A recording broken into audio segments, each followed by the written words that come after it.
Hello friends, welcome to my YouTube channel. ये UPPSC का R O prelims test series 1 का हम लोग 15 क्वेश्चन पहले पार्ट में देख चुके हैं और ये इसका सेकंड पार्ट है जिसमें हम 15 प्लस क्वेश्चन करने की कोशिश करेंगे। तो चलिए शुरू करते हैं। हमारा जो क्वेश्चन नंबर 16 है, इसमें निम्नलिखित में से किस महिला ने सर्वप्रथम कांग्रेस को संबोधित किया था? ऑप्शन है कादम्बनी गांगुली, सरोजनी नायडू, एनी बेसेंट या उपरोक्त में से कोई नहीं। तो इसका जो राइट आंसर होगा वो होगा कादम्बनी गांगुली। कादम्बनी गांगुली जी ने ही सर्वप्रथम कांग्रेस को संबोधित किया था। नेक्स्ट क्वेश्चन है, निम्नलिखित में से किस अधिवेशन में कांग्रेस के साथ राष्ट्रीय शब्द शामिल हुआ था? तो ऑप्शन है नागपुर अधिवेशन 1891, इलाहाबाद अधिवेशन 1888, मद्रास अधिवेशन 1887 या फिर बॉम्बे अधिवेशन 1885।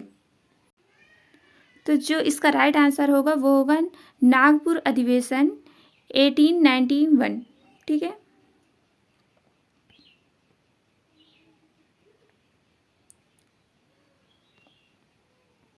क्वेश्चन नंबर 18 है, कांग्रेस के प्रथम अधिवेशन में निम्नलिखित में से कौन शामिल नहीं था?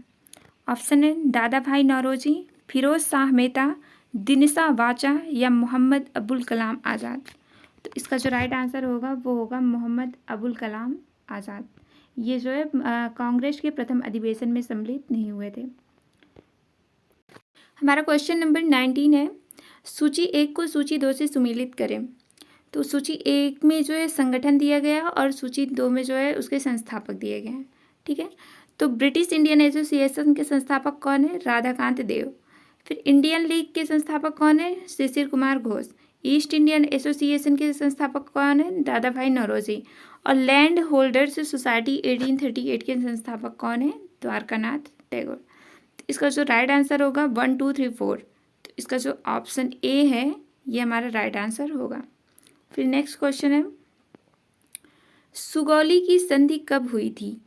ऑप्शंस है वर्ष 1800 में, वर्ष 1803 में, वर्ष 1805 में या वर्ष 1815 में। तो इसका जो राइट आंसर होगा वो होगा वर्ष 1815 में। वर्ष 1815 में हमारी सुगौली की संधि हुई थी। नेक्स्ट क्वेश्चन है, 18वीं सदी में बंगाल में वस्त्र उद्योग के पतन के लिए उत्तरदायी कारण था?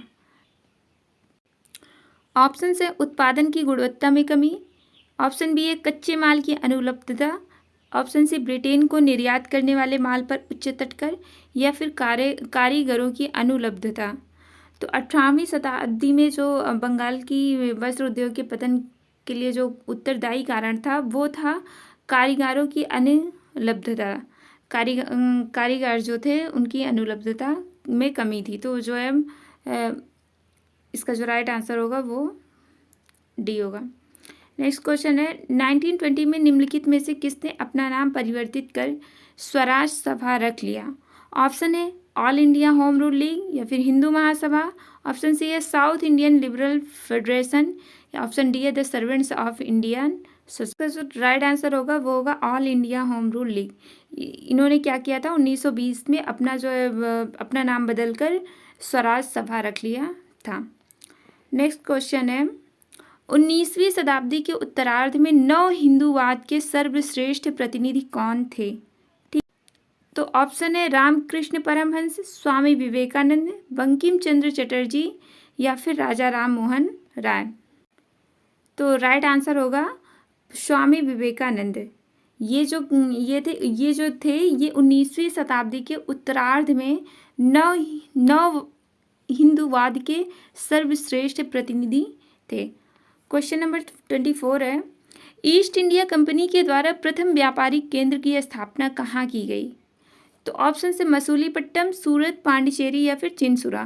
तो इसका जो राइट आंसर होगा वो होगा सूरत। सूरत में जो है ईस्ट इंडिया कंपनी के द्वारा प्रथम व्यापारिक केंद्र की स्थापना की गई थी। फिर नेक्स्ट क्वेश्चन है, क्वेश्चन नंबर 5, यूरोपीय कंपनियों के आने का क्रम व्यवस्थित कीजिए। तो इस क्वेश्चन का एक सिंपल सा फार्मूला है, पुत्र अड़ा डैड फंसा। ये यूरोपीय कंपनियों के आने का क्रम है। तो पुर्तगाली, पुत्र से हो गया हमारा पुर्तगाली, फिर अड़ा से अंग्रेज़ हो गया, फिर डैड से डच हो गया और फंसा से फ्रांसीसी हो गया। तो जो है इसका जो राइट आंसर होगा यही ऑप्शन ए होगा, पुर्तगाली, अंग्रेज, डच और फ्रांसीसी। सबसे पहले पुर्तगाली आए थे, फिर अंग्रेज आए थे, फिर डच आए थे, फिर फ्रांसीसी आए थे। तो इसका जो राइट आंसर होगा वो होगा ऑप्शन ए। फिर नेक्स्ट क्वेश्चन है, राजा राम मोहन राय को राजा की उपाधि किस मुगल शासक ने दिया था? ऑप्शन से शाह आलम द्वितीय, आलमगीर द्वितीय, अकबर द्वितीय या फर्रुखसियर। तो इसका जो राइट आंसर होगा वो होगा अकबर द्वितीय। अकबर द्वितीय ने राजा राम मोहन राय को राजा की उपाधि दी थी। क्वेश्चन नंबर 27 है, सूची 1 को सूची 2 से सुमेलित करें तथा कूट की सहायता से सही उत्तर चुनें। तो सूची 1 में जो है कुछ गवर्नर है, विदेशी जो गवर्नर जनरल थे वो हैं, और एक तरफ है उनकी शासनकाल में उनका जो शासनकाल था उसमें जो विशेषता थी कार्यों की वो दिया गया है। तो लॉर्ड डलहौजी की शासनकाल में जो एक विशेषता थी वो व्यक्तिगत सिद्धांत था। ठीक है, लॉर्ड डलहौजी का व्यक्तिगत सिद्धांत था। फिर लॉर्ड विलियम बेंटिंक का जो था वो था सती प्रथा पर निषेध, इन्होंने सती प्रथा का विरोध किया था। फिर लॉर्ड रिपन है, ये जो है स्थानीय स्वशासन शासक था, इनके शासनकाल में यही विशेषता थी। फिर लॉर्ड कर्जन के शासनकाल में बंगाल का विभाजन हुआ था। तो इसका जो राइट आंसर होगा वो होगा 4123, ऑप्शन ए 4123। इसका जो राइट आंसर होगा 4123। फिर नेक्स्ट क्वेश्चन नंबर 28 है, बंगाल के किस नवाब ने राजधानी को मुर्शिदाबाद से मुंगेर स्थानांतरित कर दिया था? ऑप्शन है मीर जाफर, मीर कासिम, मुर्शीद कुली खां या फिर अलीवर्दी खां। तो इसका जो राइट आंसर होगा वो होगा मीर कासिम। मीर कासिम ने क्या किया था कि बंगाल के राजधानी को मुर्शिदाबाद से मुंगेर स्थानांतरित कर दिया था। फिर नेक्स्ट क्वेश्चन है, निम्नलिखित में से कौन सा सुमेलित नहीं है? तो निम्नलिखित में से कौन सा सही सुमेलित नहीं है? ऑप्शन है इसका जो है देख लेते हैं। प्रथम आंग्ल मैसूर जो हुआ था 1767 से 69 में हुआ था, और ये मद्रास की संधि इसमें हुई थी, ये तो सही है। फिर द्वितीय आंग्ल मैसूर युद्ध में 1780 और 84 के बीच में हुआ था, इसमें जो है मंगलौर की संधि हुई थी। तृतीय आंग्ल मैसूर जो युद्ध हुआ था इसमें जो है 1790 और 92 में हुआ था, इसमें श्रीरंगपट्टनम की संधि हुई थी।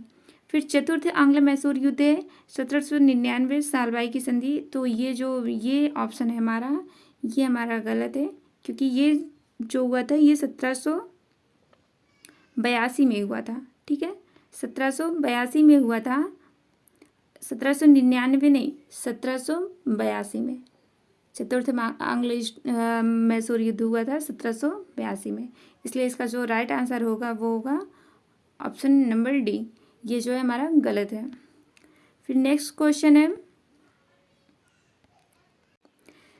क्वेश्चन नंबर 13 है, प्राचीन स्मारक संरक्षण एक्ट किस गवर्नर जनरल के कार्यकाल में पारित हुआ था?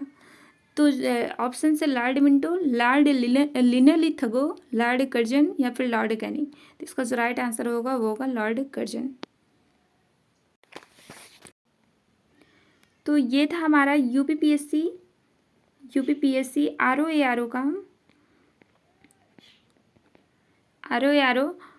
प्रैक्टिस सेट 1 का जो टेस्ट सीरीज 1 है उसका जो है 15 क्वेश्चन का एक पार्ट 1 आया था, और 15 क्वेश्चन का ये पार्ट 2 है। तो अगर हमारा वीडियो आप लोग को पसंद आ रहा हो तो प्लीज़ लाइक करें, कमेंट करें और हमारे चैनल को सब्सक्राइब करें। Thank you.